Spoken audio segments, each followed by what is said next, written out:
सध्याच्या परिस्थितीत वाढत्या वीज बिलांमुळे सामान्य जनतेवरचा आर्थिक ताण दिवसेंदिवस वाढत आहे। शेतकरी ज्यांना आधीच अनेक संकटांचा सामना करावा लागतोय, छोटे व्यावसायिक यांची उलाढाल मुश्किल झाली आहे आणि सर्वसामान्य कुटुंब ज्यांचं महिन्याचं बजेट कोलमडलं आहे, अशा सर्वांचीच या वाढीव बिलांमुळे होलपट होत आहे। शासनाकडे वारंवार निवेदने देऊनही, मागण्या करूनही अद्याप कोणताही ठोस निर्णय घेण्यात आलेला नाही। जनतेच्या या गंभीर प्रश्नाकडे शासनाचं दुर्लक्ष होत असल्याचं चित्र आहे। याच पार्श्वभूमीवर या अन्यायकारक वाढीव वीज बिलांच्या विरोधात मोझरी गावात आमरण उपोषण सुरू करण्यात येणार आहे। हे उपोषण केवळ एका व्यक्तीचं किंवा गटाचं नसून लोकशक्तीच्या माध्यमातून शासनाचं लक्ष वेधण्याकरिता आणि जनतेचा आवाज बुलंद करण्याकरिता आयोजित करण्यात आलं आहे। सामूहिक आवाज शासनापर्यंत पोहोचविण्याकरिता आणि आपल्या हक्कांसाठी लढण्यासाठी हे उपोषण एक महत्त्वाचं माध्यम ठरणार आहे। त्यामुळे आपल्या गावातील प्रत्येक नागरिक, युवक, महिला, शेतकरी, व्यावसायिक आणि प्रत्येक समाज घटक यांनी हा उपोषणात सक्रिय सहभाग नोंदवावा अशी नम्र विनंती करण्यात येत आहे। आपल्या या सर्वांच्या एकजुटीनेच या वाढीव वीज बिलांच्या अन्यायाला आपण वाचा फोडू शकतो आणि न्याय मिळू शकतो। हे गोरगरीब लोक आहेत, त्यांचे हे 200 रुपये रोजानं जाणारे आहेत। त्याच्या अगोदर जे जुनं मीटर लावलेलं होतं, ते जुनं मीटरचं 300 ते 400 रुपये महिन्याचं बिल येत होतं। किती रुपये बिल येत होतं? 400 रुपये की 300 रुपये? 300 रुपये प्रमाणे 400 रुपयाच्या वरचे बिल जात नव्हतं यायचं। आज हे वडगावमध्ये हे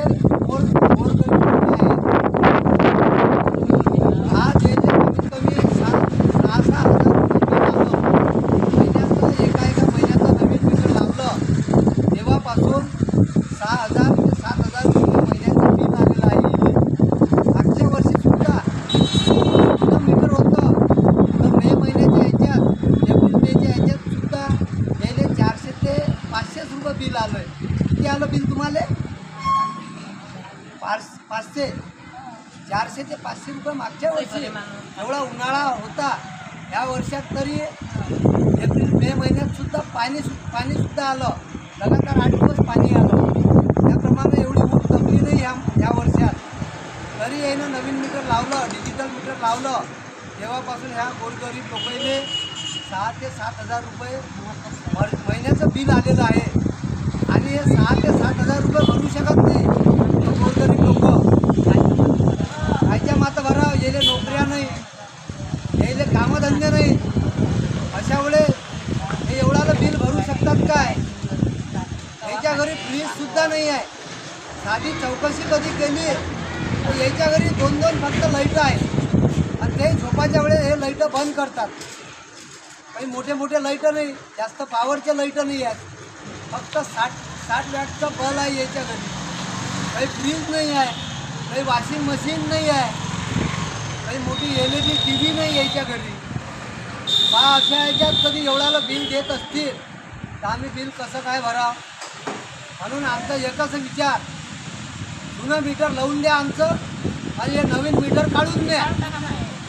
नवीन मीटर काढून द्या आणि जुनं मीटर आमचं आणून द्या। यायला विचारलं सुद्धा नाही नवीन मीटर लावायच्या वेळेस। याच्यासोबत विश्वासघात केला। इलेक्ट्रिक डिपार्टमेंटचे जे लोक येत होते, त्याले हे घरी नसताना ते मीटर यायला लावलेलं आहे याच्या घरी। अशी याची हे चुकामुक झालेली आहे, दिशाभूल झालेली आहे। जे कर्मचारी लोक येत होते आणि यायचं जुनं मीटर काढून देत होते।